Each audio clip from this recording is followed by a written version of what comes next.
What's up, everybody? Welcome to Touchdown Texas, episode 29. I'm your host, Shiva Patel, and I'm my co-host here, Nick Rodriguez. It is a busy time with Longhorns athletics. Softball won yesterday; they're number one in the country. Baseball swept Georgia. That's special to me and Nick because we are in the Atlanta area, and we got some great roster additions for the Texas men's basketball team. A lot to talk about, but first let's start on the hardcore, Nick. Yesterday, the Yukon Huskies ended up beating the South Carolina Gamecocks. They destroyed them. So Gino Auriemma got another title. Happy for Paige Beckers. What were your thoughts about that game, and why was it so lopsided? It was domination. I mean, Paige Beckers was dominating from the beginning. We talked about it at the beginning of the last week's episode, and similar happened the last time they faced off when UConn and South Carolina played each other, and they just kind of dismantled them from the get-go. So UConn gets their championship. Paige Beckers gets her championship. I mean, obviously UConn is a storied franchise or organization and school that has won so many in both the men's and the women's.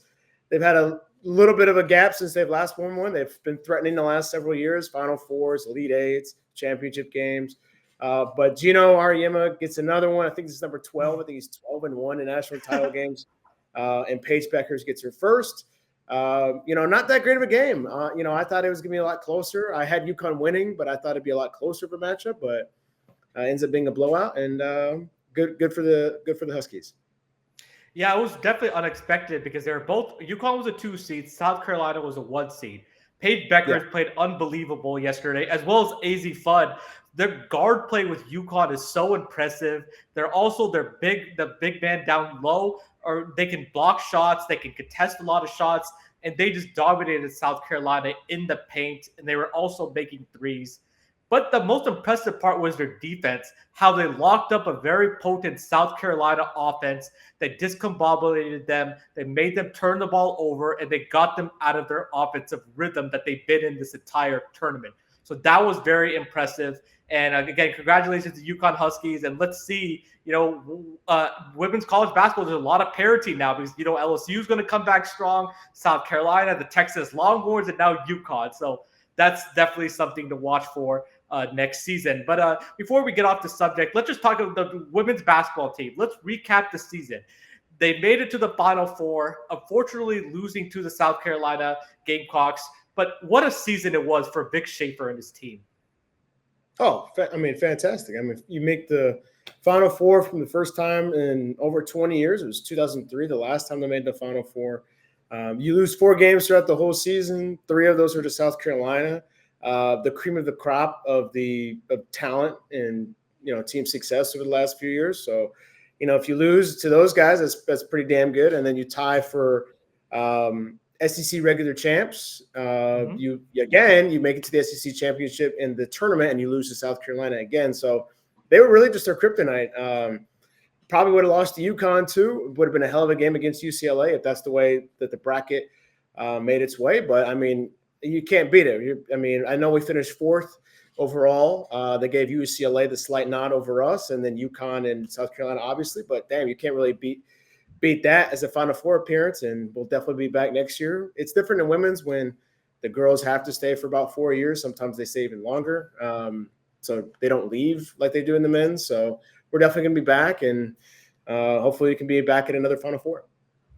Well said. I just wanted to give a shout out before we change the subject, to our women's basketball team because we are a Texas Longhorns pod. So, but it was definitely a great season, but for Vic Schaefer's team, first Final Four since 2003. We got superstars. Madison Booker's just going to be a junior, so we have her, like Nick said, for 2 more years. Our recruiting class coming in is really strong. I want us to put something to watch for the offseason. I want us to take care of 2 things. I want us to get a little bit more size down low, so we have somebody in the post player to get us down there, get some points, easy points. Also, I want us to find a little bit more shooters. That was a little bit of a struggle for us this year. We made a lot of layups and mid-range shots. We need to get better at the 3-point line because that's where South Carolina is really good at. That's where UConn was really good at. So that's something to watch. But Vic Schaefer has this train rolling, and we're excited to see what happens next season. Well, now let's talk about the men's. What a Final Four it was on Saturday. All four number one seeds made it, and it was an amazing. Both games were really tight, really competitive. Let's talk about the first game. Florida beats UConn. How did they do it? Florida beats Auburn. Excuse me. How did they beat the Auburn Tigers? Well, they made. I mean, that game was back and forth. It was very close until the very end. Two heavyweights going after each other, and at the end of the day, it was Walton Clayton Jr. and he was lighting up the box score for the Florida Gators. Over 30 points, assists, rebounds. He was really filling it up, and Auburn just couldn't stop him and slow him down enough to win the game. There were some crucial mistakes towards the end, with turnovers for Auburn. Tough way for Auburn to bow out at this point of the journey, but I mean, an amazing season for them as well. I mean, they get to the Final Four. The last time they made the Final Four was 2019, and that was more of a Cinderella type of run. This year, there was a lot of expectations, and in years past, they flamed out early. So they get all the way to the semifinals. Florida's probably the better team, just edges them out. I mean, Auburn, looked like they were in control. Florida took it back. It was very back and forth. Walton Clayton took over this game. That's what happened, and that's why the Gators are playing tonight, Monday night, in the championship game. Definitely. So to talk about Auburn, it was an amazing season. Happy for Bruce Pearl that he was able to get this team this far. He's an outstanding coach. Jedi Broom got injured really badly in the Elite Eight game, and we didn't know his status coming into this game. But he fought through it. He played. He looked really good at the beginning, blocking shots, making baskets in the paint. I just thought in the second half they went away from him a little bit, more. They went away from him more than they should have. I think they should have still fed him the ball, because no matter if he's healthy or not, he still commands the presence of the defense. He can, force a double team, and Auburn shooters were hot in the first half. Miles Kelly, Denver Jones, that freshman is a beast. Tahad Pettiford, he's coming back to Auburn. He's going to be a beast next year. So, I thought they got away from that too much. The guards were, I think, trying to create a little bit too much rather than playing through Jedi Broom. But also, you have to credit Florida's defense tighten up and force Auburn to make turnovers and play uncharacteristic basketball. So Auburn had the lead, and like Nick said, Walter Clayton, who's had an amazing run this tournament, he is the reason they beat Texas Tech in the Elite Eight. They were down, and he just took over. I really like his game, because in ball screens, he could just fly through the defense. He can finish in the paint. He's not the biggest guy, finish through contact. And he has that fadeaway three-point shot that he just shoots over bigger defenders. And he has an awesome stroke. And he's not afraid to get his teammates involved as well. So he's a really fun player to watch. I really like Florida's guards with Richard and Martin. And then we talked about their big guys with Thomas Haw and Alex Condon.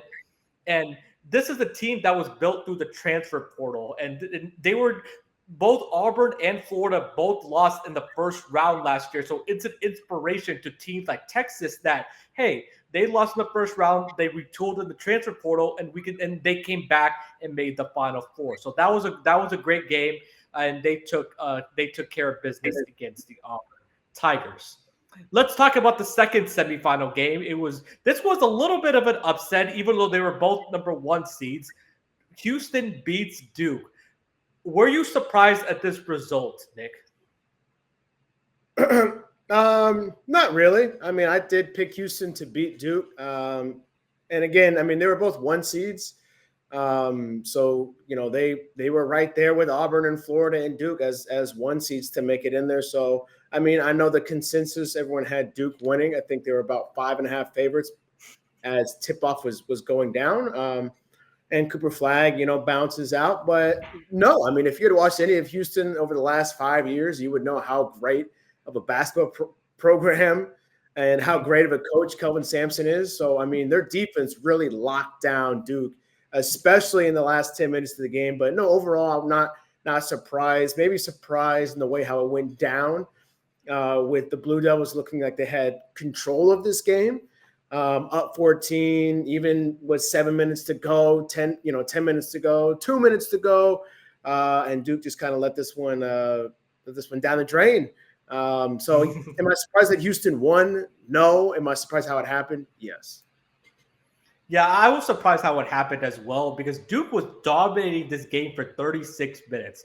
They had answers for Houston's vaunted defense. They were attacking the guards off the dribble, getting in the paint. They were making a lot of three-point shots. They were spreading this Houston defense thin, and you could tell that Houston could not get anything on the offensive end of the floor.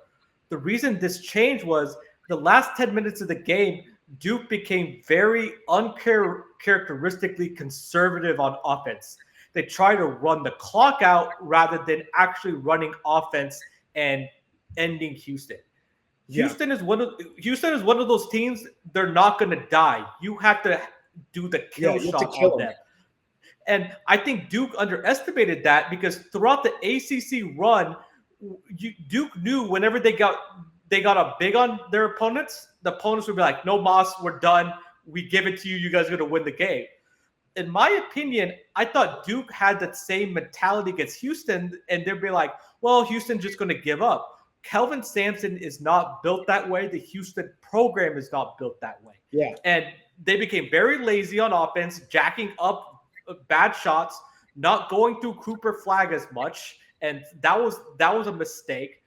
But then on the defensive end, they started gambling a lot. And Cooper Flag has been an amazing defender this year. But I saw 3 or 4 times where he gambled and tried to steal the ball on three-point shooters, and he missed all those times. And the guy had a wide open three. Houston's guards are really good at shooting the ball. LJ Cryer, who won a championship at Baylor, Emmanuel Sharp got hot.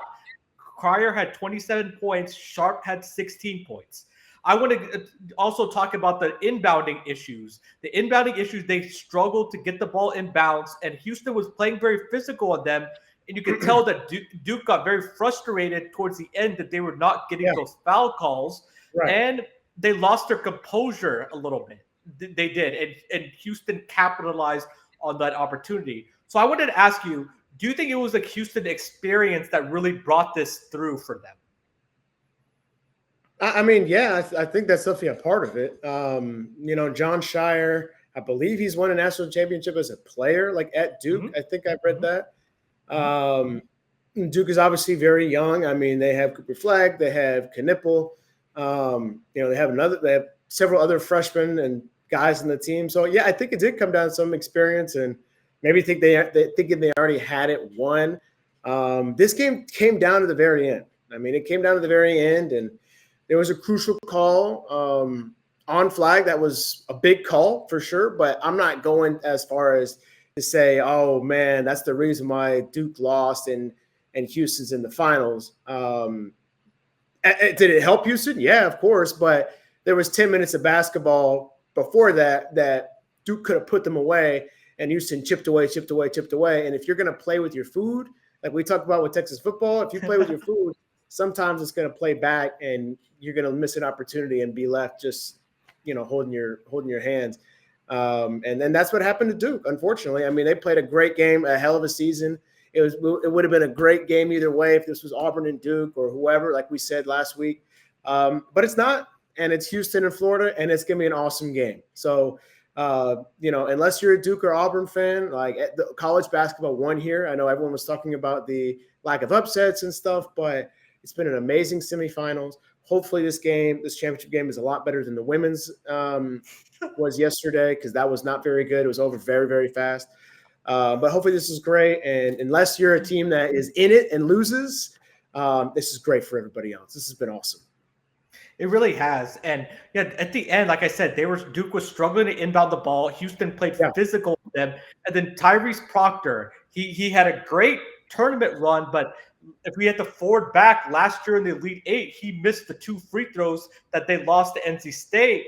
Well, it was deja vu all over again. And Duke fans were like, oh no, here we go again. And Proctor, he wanted to get fouled, which I guess you could commend him, but you have to be smarter than that. Flag was right there next to him. He could have thrown the ball to Flag, and Flag, he was 8 of 8 on free throws in that game. He would have made both free throws, but hey, they missed the front end on the 1-on-1, and you have to credit Houston. They made the plays down the stretch. They kept their composure. They did. It was a little bit of a weak foul call, the foul that Nick was talking about. But I agree with that. But the refs don't control. If you made that free throw in the 1-and-1, that foul would never have been called. So also Right. Duke had something to do with that as well. But I, congratulations I agree. to the Houston Cougars, and they had the home court advantage because Houston's only 3 hours from San Antonio. So those Houston Cougar Nation showed up. Well, now let's talk about the national championship game tonight. Houston Cougars, Florida Gators. Where are you leading in this matchup? Oh, man, this is going to be an awesome game. I mean, it's going to be so back and forth. You got a Florida team that has an emerging – maybe not he's an emerging anymore. He's just a superstar, Will Clayton Jr. Let's see if he can fill it up again. And then you got Houston's elite defense. They were running the numbers about their average mile time. And the slowest guy was like 5 minutes and 40 seconds. These guys are all fit. Both teams are in shape. Man, it's going to be an awesome game. I'm taking the Houston Cougars. I'm telling Houston to bring it home for Texas. This is for the state of Texas. We're sticking with you guys today. I think they're going to get it done. I think there's something about that defensive tenacity. I think Sampson gets his first championship ring. It's going to be a heavyweight duel. I don't know. I mean, if Florida wins, I could totally see that, but my gut tells me to go with my home state in Texas and give me the Houston Cougars in an awesome championship game to beat Florida. Do you have a score that you're thinking about? 86-81, Houston. Oh, okay. I like all your points about the Houston Cougars, and I respect them. I just think Florida's just been that team all year in the SEC. They've been battle tested, and they've been used to physicality because they played in such a physical conference. So they won't be shocked at how Houston plays kind of football, basketball, and they are going to make the offensive plays down the stretch that Duke did not make. This is going to be a close game all the way to the end, but I think Florida pulls away in the last 5 minutes, 6 minutes of the game, and I'm going to go 79-70 Florida Gators. I just think that Houston's going to struggle to guard Walter Clayton. I want to see how they guard the ball screens. Are they going to hard hedge? Are they going to double Walter Clayton so that he has to pass it out to the guards? But Florida guards can make threes, and I just think Florida's just a better all-around team and has just a little bit more depth than the Houston Cougars. But Houston's going to be back. We talked about they're going to have the number 2 recruiting class in the country for this fall, 2025, just behind Duke. So Houston's starting to get some of those offensive players that can continue to take them to the next level. And I think Kelvin Sampson's going to win a championship in the next 1 to 3 years. I really think that window he's going to get a championship at Houston. They're knocking on the door, but I got the Florida Gators 79-70. And Nick's score was, can you repeat your score just one more time? 86-81. Okay, 86-81. 70. He got the Houston Cougars 79-70. I got the Florida Gators. Well, before we transition to our next topic, I just wanted to say follow us at touchdown_Texas on our social media channels. And if you like our content, be sure to like and subscribe to our YouTube channel. It really helps us out. We appreciate all the support and all the viewership. But let's change now to Texas basketball. So Sean Miller has been busy since he's been hired as the Texas Longhorns basketball coach. He had a couple of returnees come: Nick Cody, Trayvon Mark, Jordan Pope, Shundell Weaver. But he also had 3 transfers: Heidi from Purdue, Swain from Xavier, and Volakatis from FAU. What are your thoughts of these roster additions? Well, Sean Miller's been working quickly right away. He's only been on the job for about 3 weeks or so, and he's already gotten guys to stay, like Jordan Pope, Tremont Mart, some other guys that have been able to stay, like Shindell Weaver. And then he's gotten guys to come in and buy into the program that were outside of Texas. So, he's making moves. Like you said earlier, a lot can change in a basketball season, even a football season, but more so basketball with NIL and transfer portal. You can get a guy, and if you were out of the tournament or you bowed out pretty early, you can change that pretty quickly in basketball these days. So let's see how well they fit together. Let's see how much improvement we have under Sean Miller in the first year. But so far, I like it. I love Tremont Mart. He just got to stay healthy. Jordan Pope, he was awesome against A&M, and And then Shendell Weaver, he's a great player. I mean, he's a fan favorite for many guys, won us a lot of games, so that's great. And then we'll see what the other guys do, the new guys, whether they're freshmen or whether they're transfers. Let's just see how much they can improve this roster. Definitely. So Nick talked about the returning players from last year. I want to talk about the transfers. Let's talk about Dalen Swain, excuse me. We saw him at the first 4 games. He's a very athletic wing that he's still learning how to shoot the ball, but he can attack the basket. He can draw contact. He has that little floater that's lane.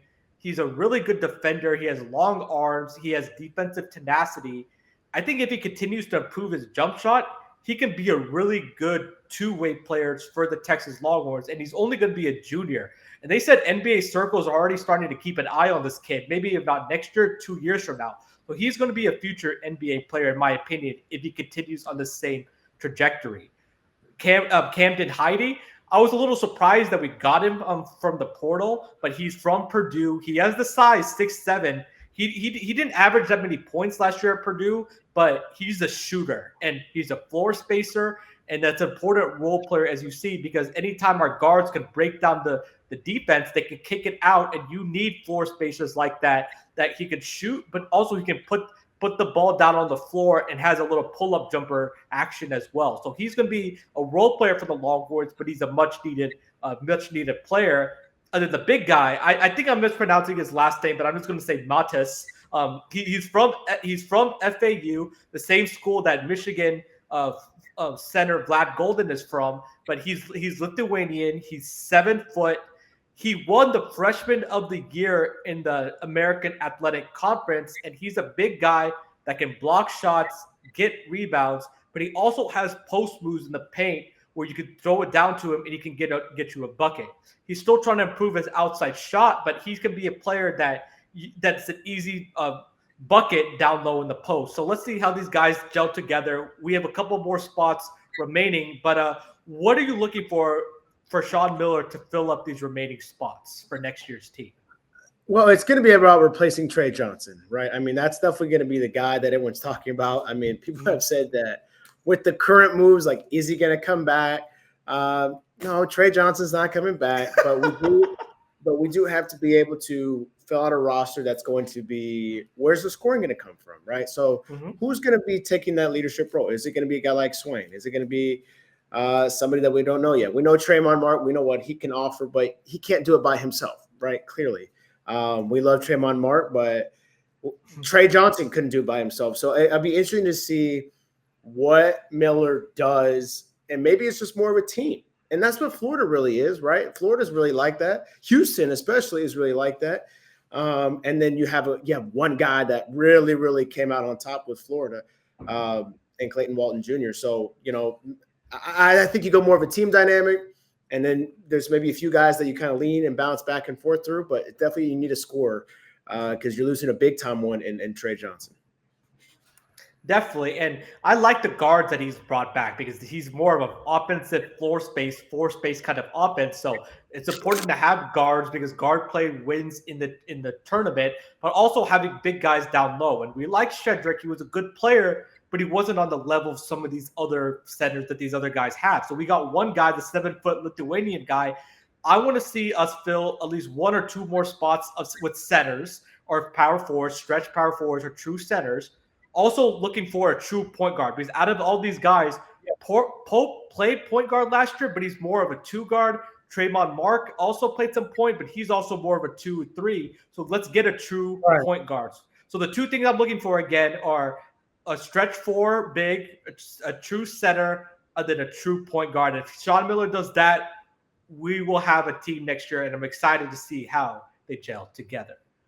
Well, our last topic of the day, let's talk about football. So PFF College ranked their top 10 safeties for this upcoming college football season, and our one and only Michael Taft is number 4. So let's say Caleb Downs from Ohio State's number 1, Cor Parich from Minnesota's 2, Dylan Thiedemann from Oregon is 3, Taft is 4, and KJ Bolden from Georgia is 5. So I wanted to ask you, is this appropriate place to rank Michael Taft? I think so. I think Caleb Downs is the clear number 1. Played at Alabama. Then he came to Ohio State, and will be his third year. I mean, he's phenomenal. But I think Michael Taft is exactly where he needs to be.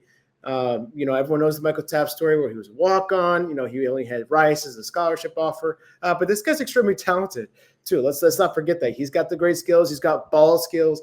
Yes, he can get burned, but all safeties can get burned from time to time. But he's a great player. He's physical. He does not care about his body at all. So yes, I do think he can be one of the best premier safeties in the league. And if he can do that another year, be another All-American, his draft stock will rise. There's a lot of guys that got drafted or that will get drafted as DBs. And so we're going to see some new faces, some faces that we're probably not familiar with. But Michael Taft, Caleb Downs, those are some of the names that we're definitely familiar with. And we know that they got ball hawking talent. He's not number one for me. Caleb Downs is definitely going to still have that spot. But Michael Taft at 4 makes a ton of sense to me. It does. And Downs is a beast. So he's a really good. He had a 91.7 PFF overall grade among safeties. Really good run stuffer as well. Really good man coverage player. So that's not a surprise. But also Corey Parich, who was a true freshman last year at Minnesota after they had to replace Tyler Newman. I didn't watch very many Minnesota games, but reading about him, they said he's a very good range safety and he's a good free safety. So I guess that's a good selection. At number 2, Dylan Thieneman from Purdue is number 3. And I think that he really came on the scene last year and he transferred now to Oregon. So let's see. Him and Taft are kind of tied for me. Michael Taft has all the skills necessary to be in the safety conversation because he has the ball hawking skills. He can really excels in coverage, is a quarterback of the defense, and he can also stuff the run. So Michael Taft is a great selection there, and I think he's either 3 or 4. But there's plenty more rankings that are going to be coming out as the season gets closer. But until then, thank you so much for watching this episode of Touchdown Texas. Again, follow us on our social media channels and be sure to like and subscribe to this YouTube channel if you like our content. We're about the halfway point of spring practice, so the next couple of episodes, me and Nick are going to talk about more the football team and how they're progressing this spring. Also, as Sean Miller continues to get players, we'll talk about that. If UT is very active in the transfer portal with football as well. A lot of stuff to talk about, but until then, thank you for watching and